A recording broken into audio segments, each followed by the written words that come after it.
आदाब, नमस्कार। सभी लोगों का स्मार्ट केयर द्वारा प्रायोजित इस कार्यक्रम में स्वागत है। आज हम बात करेंगे रेस्पिरेटरी डिजीजेस की, यानी कि सांस से जुड़ी बीमारियां उन पर।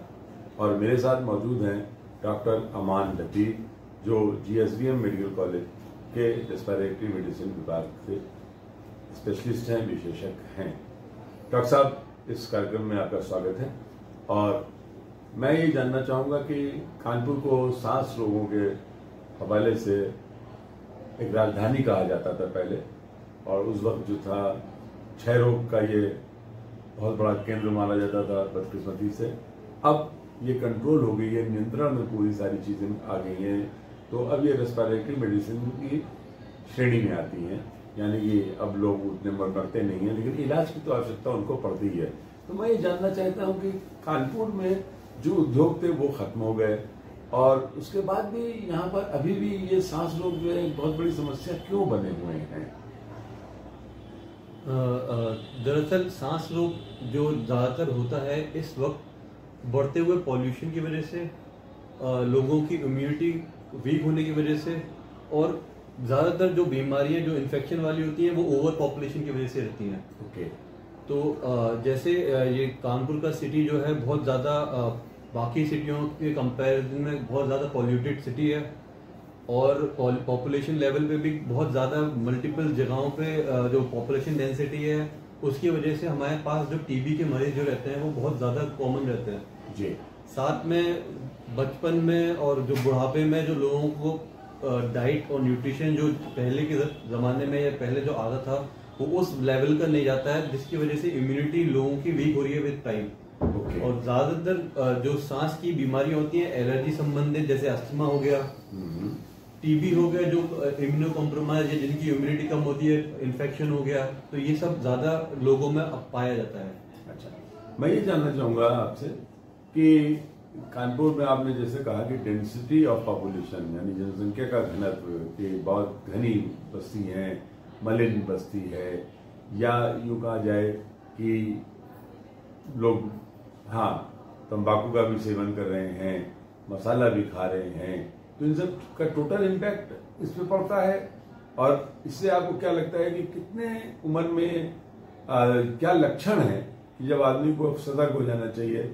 हो सकता है कि वो 15 साल से मसाला खा रहा हो, तंबाकू का प्रयोग कर रहा हो, और उससे उसको जो है बीड़ी पी रहा हो, तो उसको लक्षण क्या होते हैं जिससे उसको चेतावनी मिल जाए, अलार्मिंग बेल हो जाए, ताकि हम अपने इस कार्यक्रम के माध्यम से आपके हवाले से ये बता सकें अपने दर्शकों को, नाजरीन को, कि कब वो सतर्क हो जाएं।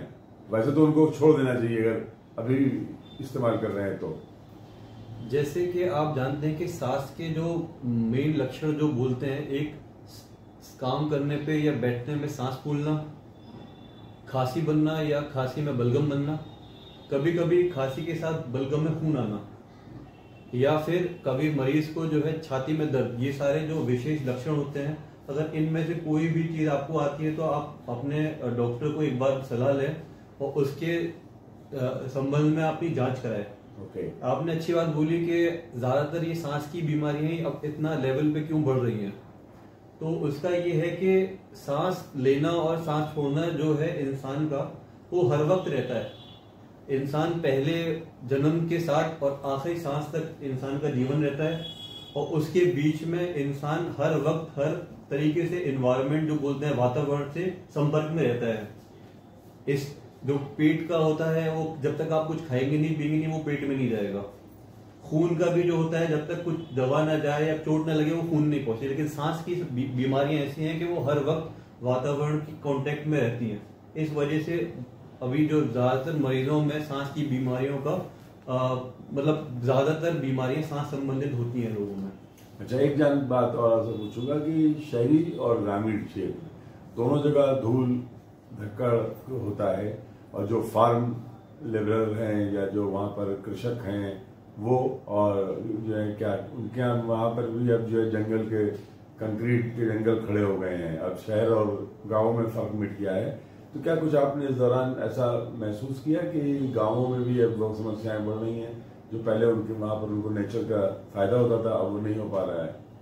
जी, ज्यादातर जो मरीज अब आते हैं वो रूरल एरिया से हमारी तरफ ज्यादा पहुंचते हैं, क्योंकि वहां पे एक तो जो बीड़ी का और तंबाकू का जो सेवन होता है वो सबसे ज्यादा रूरल एरियाज में ही ज्यादा रहता है। ओके।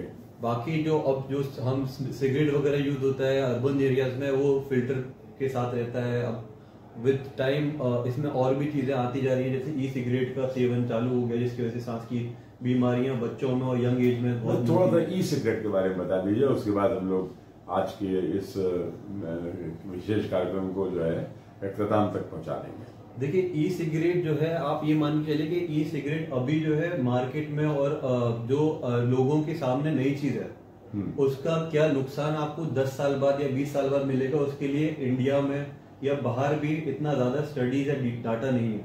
ओके। बाकी जो सिगरेट, जो हम बीड़ी सिगरेट पीते थे, वो 100 सालों से चलती आ रही है, लेकिन ई सिगरेट अभी मुश्किल से 20 या 25 साल से ही लोगों में आई है। तो उसका लॉन्ग टर्म इफेक्ट क्या है वो हम अभी नहीं जानते। वो ये ई सिगरेट कैसे पी जाती है? ई सिगरेट जनरली अलग अलग टाइप्स की मशीन्स रहती हैं, जिसको आप बैटरी से चार्ज करने के बाद आप उसको पफ इनहेल करते हैं, और वो बैटरी से इग्नाइट होकर आपको स्मोक और उसका केमिकल्स जो होता है वो आपको बर्न करके आपके चेस्ट में जाता है। ओके। तो वो अभी जो है शॉर्ट लेवल का टर्म जो उसके साइड इफेक्ट है वो हमारे सामने आते हैं, जो एकदम से क्या रेस्पिरेटरी फेलियर में कुछ मरीज आते हैं, लेकिन जो लॉन्ग टर्म इसका इफेक्ट है अभी हम उसको जानने के लिए हमको अभी टाइम लगेगा।